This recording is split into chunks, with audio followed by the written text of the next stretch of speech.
ヶ月以上の放置しておいたレジンでも問題なく印刷できるのかというのを検証してみるという企画をお送りしてみたいと思います。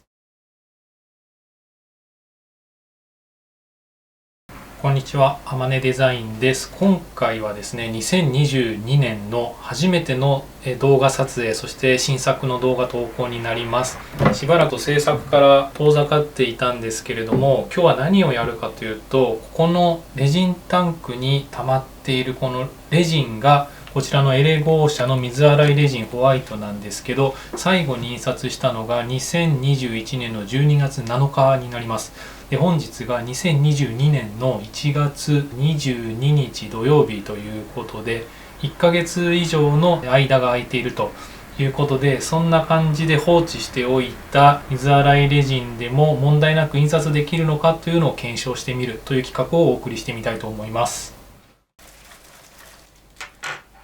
まずはタンクの下、特に問題がないか確認しておきます。大丈夫そうですね。これでレジン液の感じなんですけど、一番上だけちょっと質が違っているかな。なんか一番上に異なる成分だけが上に上がっちゃっているかなっていう風に私には見受けられますので、これを一応混ぜたいと思います。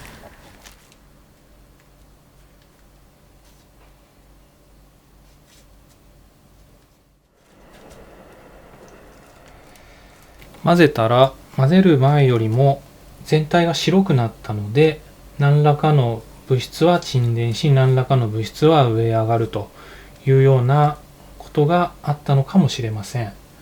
久しぶりに印刷するっていう時はこのように混ぜておいた方がベターかもしれません。はい、全体が均一に同じ色になりましたので、この辺にしておきたいと思います。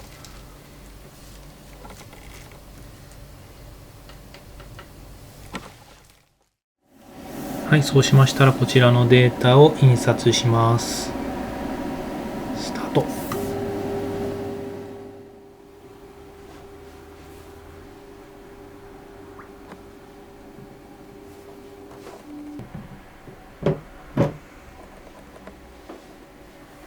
印刷が終わるのが18時間後なので18時間待ちたいと思います。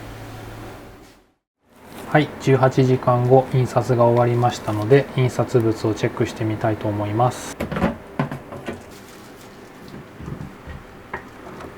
今回は時計のレプリカを制作しているんですけれども、ご覧の通り印刷ができていることが確認できます。はい、いかがでしたでしょうか。今回は1ヶ月間レジンタンクに放置したレジンでも印刷は普通に可能なのかということを検証してみました。結果何の問題もなく印刷ができたので、1ヶ月ぐらいレジンタンクに